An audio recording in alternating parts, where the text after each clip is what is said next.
অষ্টম শ্রেণীর বাংলা, ইংরেজি, গণিত, বিজ্ঞান ইত্যাদি সকল বিষয়ের বার্ষিক প্রস্তুতি হোক আমাদের সঙ্গে। আসসালামু আলাইকুম। আজকে তোমাদের বাংলা বিষয়ের ষষ্ঠ অধ্যায় সাহিত্য পড়ি সাহিত্য লিখি অধ্যায়টির প্রথম পরিচ্ছেদের কবিতা ৩ নিয়ে আলোচনা করব। তোমাদের কোনো প্রশ্ন থাকলে অবশ্যই কমেন্টে জানাতে পারো এবং এই অধ্যায়ের অন্যান্য পর্বের লিঙ্ক ডেসক্রিপশন ও কমেন্টে দেওয়া আছে। চলো পর্ব ৪ শুরু করি। এই পরিচ্ছেদে তোমাদের মোট ৬টি কবিতা রয়েছে। কবিতা পড়ি ৩। আজকে আমরা এই কবিতাটির মূল ভাব ও সকল কাজের সমাধান দেখব। কবিতাটির নাম জাগো তবে অরণ্য কন্যারা, লিখেছেন সুফিয়া কামাল। এই কবিতাটি সুফিয়া কামালের উদাত্ত পৃথিবী কবিতার বই থেকে নেওয়া হয়েছে। কবিতাটি একবার পড়ে নিতে পারো যাতে কাজগুলো বুঝতে সুবিধা হয়। তারপরও যারা কবিতাটি পড়ার পরও ভালোভাবে বুঝতে পারোনি তাদের জন্য আমি কবিতাটির মূল বিষয়টি বুঝিয়ে দিচ্ছি। জাগো তবে অরণ্য কন্যারা কবিতায় মূলত প্রকৃতি প্রেম প্রকাশ পেয়েছে। এর চারপাশে চলছে বৃক্ষ নিধন। কবি তা দেখে ব্যথিত ও উদ্বিগ্ন। পৃথিবীর মানুষের নির্বিচারে বৃক্ষ নিধনে প্রকৃতি হয়ে গেছে প্রাণশূন্য। তা দেখে কবির কণ্ঠে আর বসন্ত ফুলের গান জাগে না। বিলীন হওয়া সবুজ প্রকৃতি দেখে তার মন হাহাকার করে ওঠে। তাই তিনি অরণ্যকন্যা বৃক্ষদের জেগে ওঠার আহ্বান জানান, যেন পৃথিবী আবার শস্য শ্যামলে ফুলে ফসলে ভরে ওঠে, মানুষের অস্তিত্ব রক্ষা পায় বিপন্নতার হাত থেকে। মূলত এই বিষয়টি কবি সুফিয়া কামাল জাগো তবে অরণ্য কন্যারা কবিতায় ফুটিয়ে তুলেছেন। তোমরা কবিতাটির এই মূল বক্তব্যটি লিখে রাখতে পারো যাতে এই কবিতা দ্বারা তুমি কি বুঝতে পেরেছো এমন কোনো প্রশ্ন শিক্ষক জিজ্ঞেস করলে তুমি বলতে পারো। আশা করি কবিতাটি বুঝতে পেরেছো। এই কবিতার কোনো শব্দের অর্থ বুঝতে না পারলে অবশ্যই আমাকে কমেন্টে জিজ্ঞেস করবে, আমি তোমাদেরকে উত্তর দেব। এছাড়াও এখানে ১২২ পৃষ্ঠায় কিছু শব্দের অর্থ দেওয়া হয়েছে, এগুলো তোমরা পড়ে নিতে পারো যাতে কবিতার অর্থ আরও ভালোভাবে বুঝতে পারো। এরপর ৬.১.৬ কবিতার গঠন বুঝি। এখানে তোমাদেরকে একটি কাজ দেওয়া হয়েছে।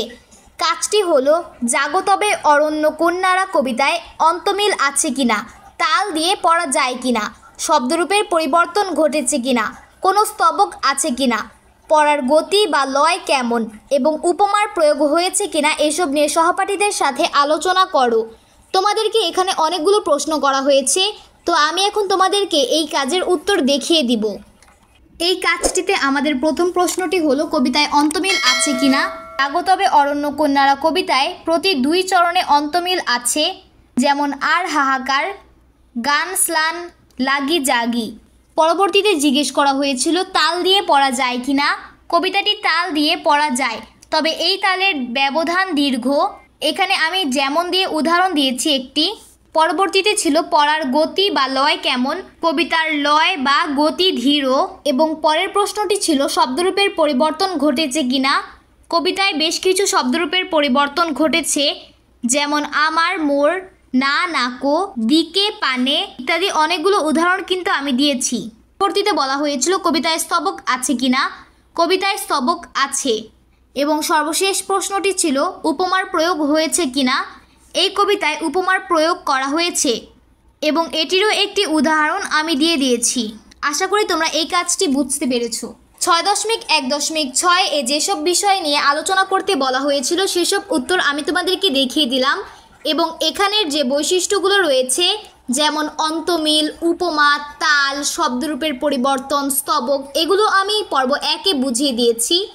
যারা এখনও জানো না তারা আমার পর্ব ১টি দেখতে পারো। এটির লিঙ্ক কিন্তু আমি ডেসক্রিপশন ও কমেন্টে দিয়ে দিয়েছি। এর মাধ্যমে আমরা ৬.১.৬ এর কাজটি শেষ করে ফেললাম। এখন আমরা দেখব পরবর্তী কাজ, যেটি ৬.১.৭ জীবনের সাথে কবিতার সম্পর্ক খুঁজি। জাগো তবে অরণ্য কন্যারা কবিতার আলোকে নিচের প্রশ্নগুলো দেওয়া হলো। প্রশ্নগুলোর উত্তর প্রস্তুত করে পরে সহপাঠীদের সঙ্গে আলোচনা করে প্রয়োজনে নিজের উত্তর সংশোধন করো। এখানে কিছু প্রশ্ন দেওয়া হয়েছে। এই প্রশ্নগুলো মূলত ১২৩ ও ২৪ পৃষ্ঠায় রয়েছে এবং একে একে আমি তোমাদেরকে এই সবগুলোরই উত্তর দেখাবো। এই প্রশ্নগুলো মূলত জাগো তবে অরণ্য কন্যারা কবিতা থেকে দেওয়া হয়েছে। চলো এগুলোর উত্তরও দেখে নেই। এখানে আমাদের 3টি প্রশ্ন রয়েছে। তার মধ্যে প্রথম প্রশ্নটি হলো ১. জাগো তবে অরণ্য কন্যারা কবিতায় প্রকৃতির প্রতি কবির কী ধরনের অনুভূতি ও আবেগ প্রকাশ পেয়েছে। চলো এটির উত্তর দেখে নেই।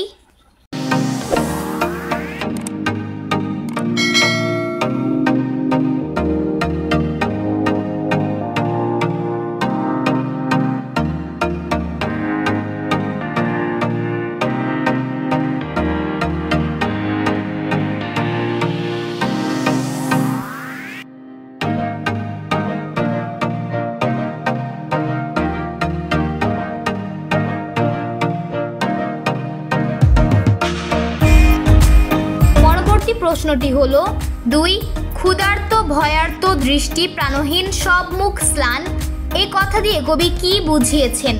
এটির উত্তর হলো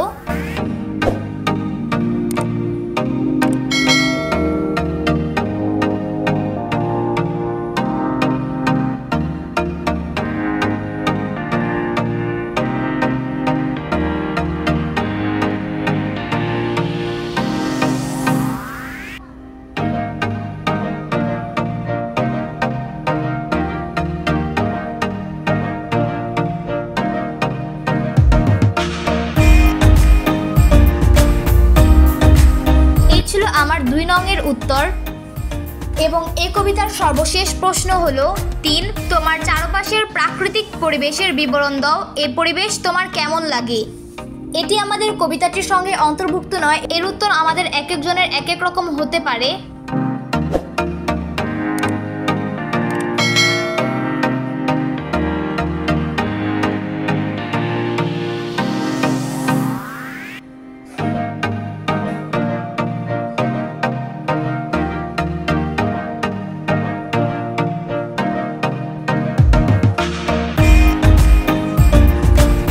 অবশেষে রয়েছে এই কবিতার বৈশিষ্ট্য।